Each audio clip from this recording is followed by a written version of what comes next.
Bismillahirrahmanirrahim. Assalamualaikum warahmatullahi wabarakatuh. Jumpa lagi dengan cerita kita. Kita lanjutkan part yang kemarin ya.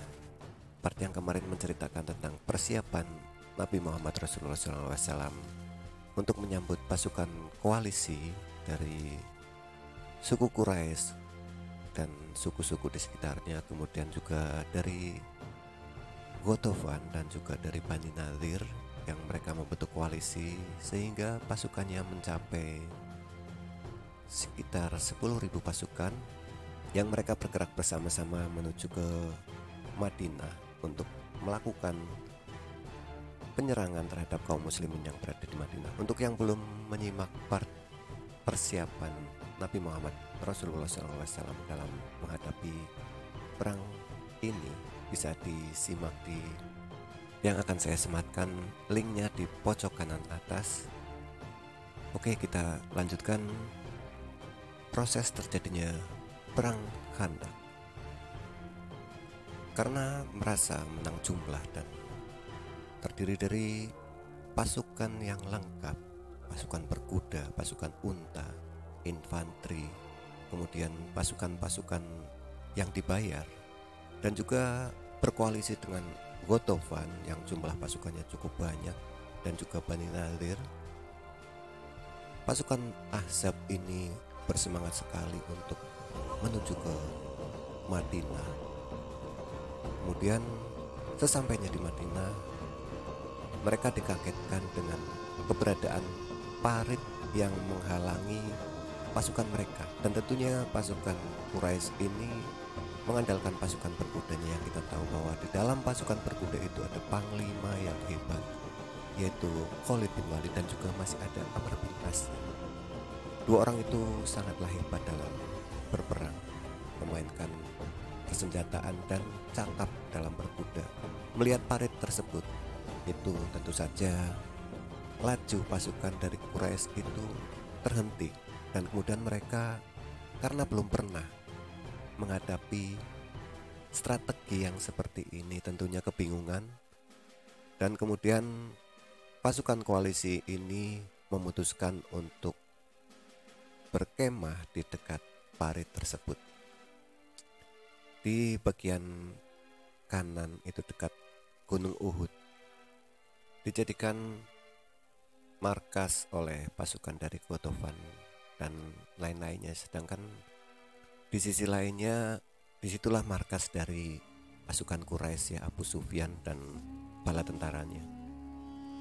Walaupun pasukan Ahzab ini kebingungan untuk menyerang, tapi tiap hari mereka tidak henti-hentinya untuk mencoba atau menyusuri parit itu untuk mencari celah untuk bisa masuk ke kota Madinah.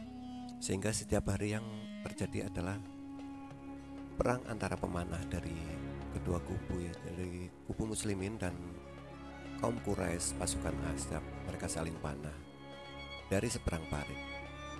Dan kemudian pasukan Ahzab ini menerapkan strategi pengepungan benteng seperti yang dilakukan oleh kaum muslimin kepada suku Qainuqa dan suku Bani Nadir, sehingga mengharapkan yang dikepung itu menyerah.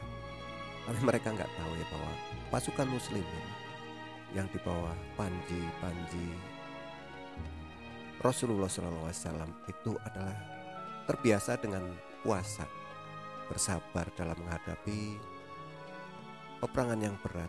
Sehingga kalau misalkan Bani Nadir itu, yang orang-orang kaya itu dikepung itu 7 hari sampai 15 hari, maka pasukan muslimin itu bertahan lama, ya. Walau begitu, seperti yang diceritakan di dalam Al-Quran, ya, bahwa perang Khandaq ini adalah termasuk perang yang sangat berat buat kaum muslimin. Karena selain terjadi pengepungan yang cukup lama, di dalam kondisi kota Madinah sendiri ada pengkhianat, yaitu Bani Quraidah. Memang itu strategi yang diterapkan juga oleh pasukan Ahzab dan juga diprovokasi oleh Bani Nadir, ya, yaitu Huyai bin Akhtab yang terus-menerus memprovokasi Bani Quraidah untuk melanggar perjanjian mereka dengan kaum muslimin, sehingga langkah yang diambil oleh Nabi Muhammad Rasulullah SAW adalah walaupun di dalam kota Madinah wanita dan anak-anak itu tetap mereka fungsikan ke dalam benteng-benteng kecil di dalam kota Madinah, karena Rasulullah Muhammad SAW itu sendiri sudah memperkirakan akan pengkhianatan orang-orang Quraidah, sehingga sudah menyiapkan antisipasinya.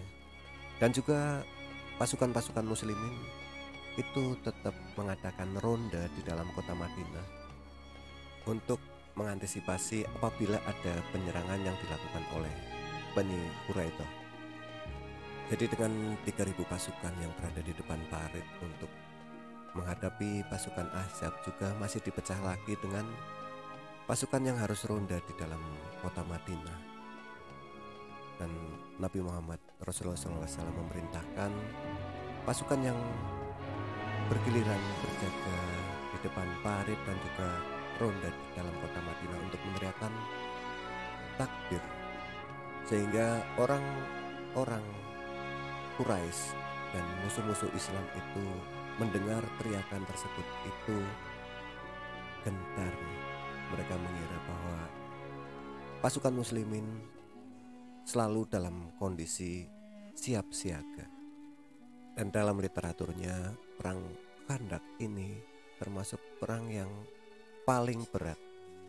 Kenapa? Karena pasukan-pasukan Ahzab dari depan itu yang tidak henti-hentinya mencari celah untuk bisa menerobos masuk, dan juga gangguan dari Bani Quraidah yang memang ternyata betul-betul mereka itu melanggar perjanjian dengan kaum muslimin.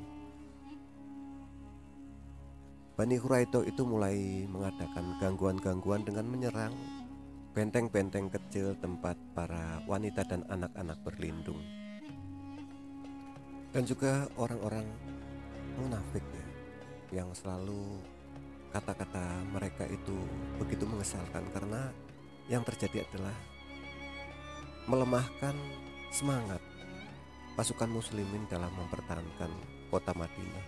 Ada juga yang menakut-nakuti, sehingga mereka pasukan muslimin ingin meninggalkan medan peperangan.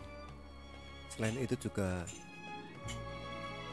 kondisi alamnya pada waktu perang Ahzab terjadi itu di bulan Syawal tahun 5 Hijriah, itu kondisinya lagi musim dinginnya.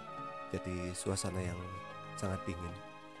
Dan kondisi peperangan yang seperti itu, musuh dari mana-mana, dari depan, dari belakang, sehingga pasukan muslimin yang menjaga parit itu standby 24 jam. Karena apa? Karena kalau misalkan sekali pasukan musuh bisa masuk, habislah sudah kota Madinah. Dan apalagi kalau misalkan itu terjadi pada waktu bersamaan, yaitu pasukan dari depan, pasukan Ahzab dan pasukan Quraidah itu menyerang bersamaan, sudah pasti muslimin bakal kalah dalam perang Ahzab ini. Dan kondisi ini seperti yang tertulis di dalam Al-Quran surat Al-Ahzab, terutama di ayat yang ke-10 ya. Karena begitu beratnya kondisi di peperangan kali ini, di dalam hati pasukan muslimin muncul pertanyaan, kapan ini ya Allah datangnya pertolongan darimu? Begitu ya, itu kondisi pada waktu itu sangat berat sekali. Dan kemudian Nabi Muhammad Rasulullah SAW mengumpulkan para sahabat yang terdiri dari kaum Ansor dan kaum Muhajirin. Dan kemudian Nabi Muhammad berniat untuk memperkecil pasukan Ahzab ini ya, dengan menyarankan imbalan kepada suku Ghatafan, yaitu sepertiga dari hasil panen kaum Ansor, dan sebagai konsekuensinya kabilah Ghatafan harus menarik kembali pasukannya dari medan perang. Akan tetapi dua tokoh Ansor yaitu Sa'ad bin Mu'ad dan Sa'ad bin Ubadah, tidak menyetujuinya. Keduanya menolak setelah tahu bahwa itu hanya untuk perdamaian semata-mata.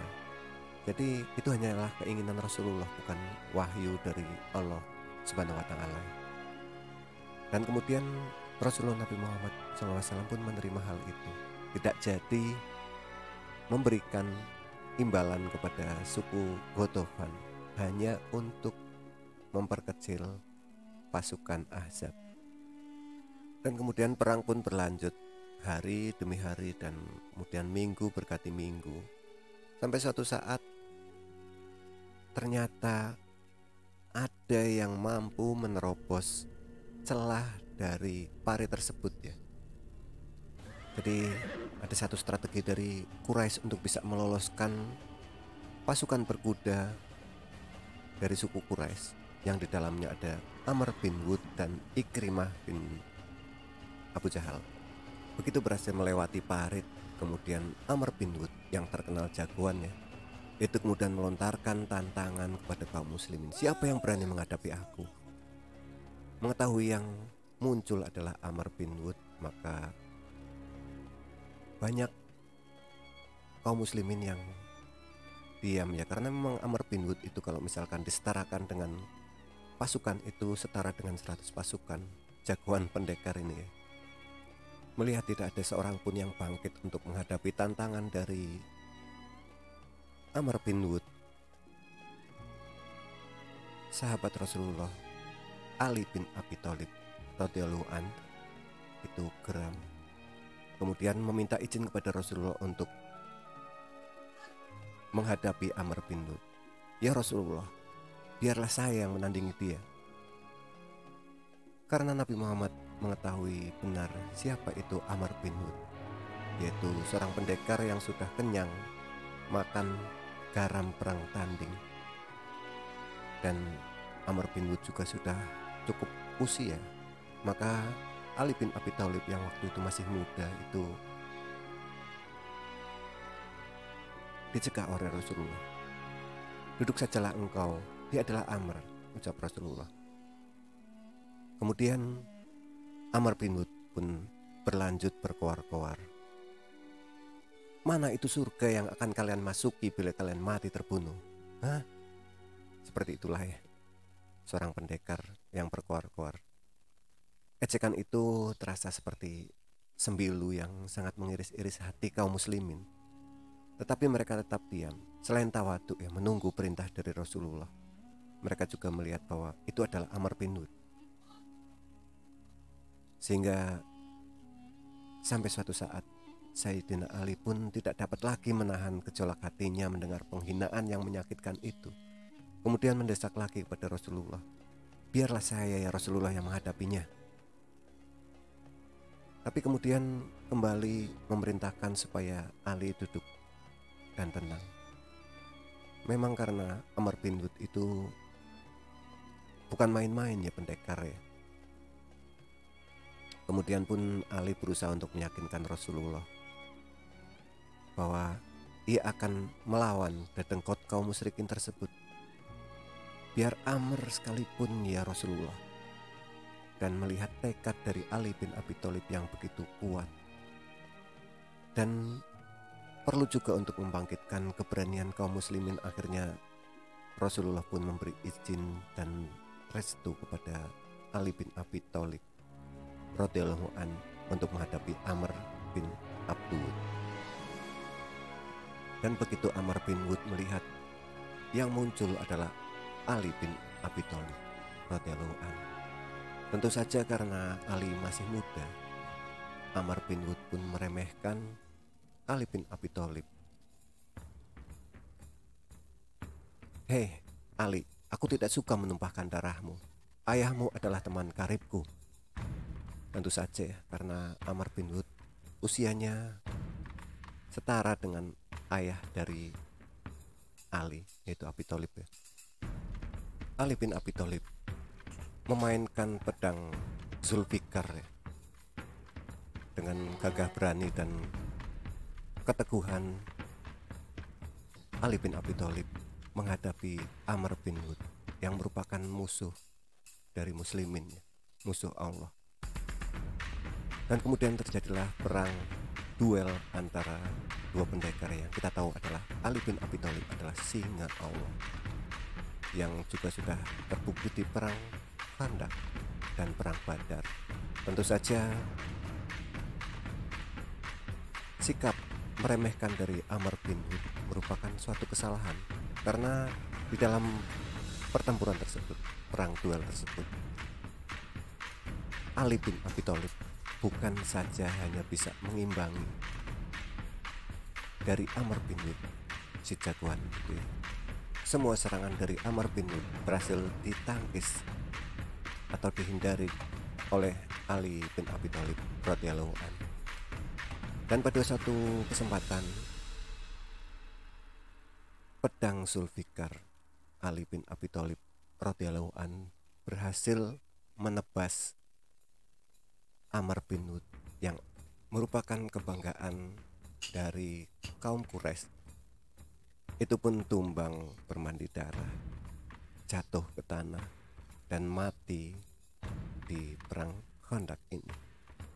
Yang melihat perang duel tersebut pun terkesima, sehingga mereka diam sampai akhirnya Ali bin Abi Thalib mengumandangkan takbir dan disambut oleh kaum muslimin, dan pasukan yang ikut Amr bin Wud pun menjadi gentar dan takut, sehingga termasuk Ikrimah bin Abu Jahal pun memutuskan untuk melarikan diri kembali ke seberang parit.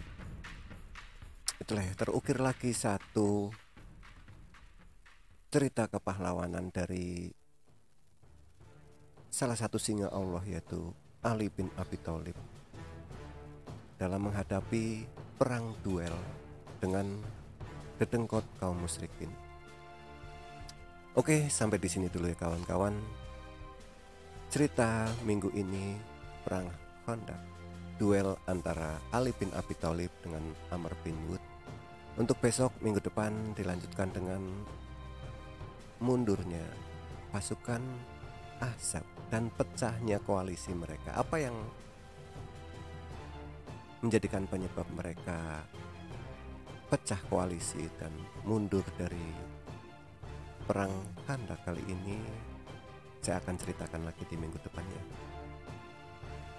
Oke, kita cukupkan sampai di sini dulu ya kawan-kawan. Apabila ada kesalahan atau kekurangan dalam hal penyampaian atau referensi yang saya dapatkan, saya mohon maaf sekali, karena kebenaran hanyalah milik Allah Subhanahu wa taala. Wallahu a'lam bishawab. Kita lanjutkan lagi ceritanya minggu depan. Wabillahi taufiq wal hidayah. Wassalamualaikum warahmatullahi wabarakatuh.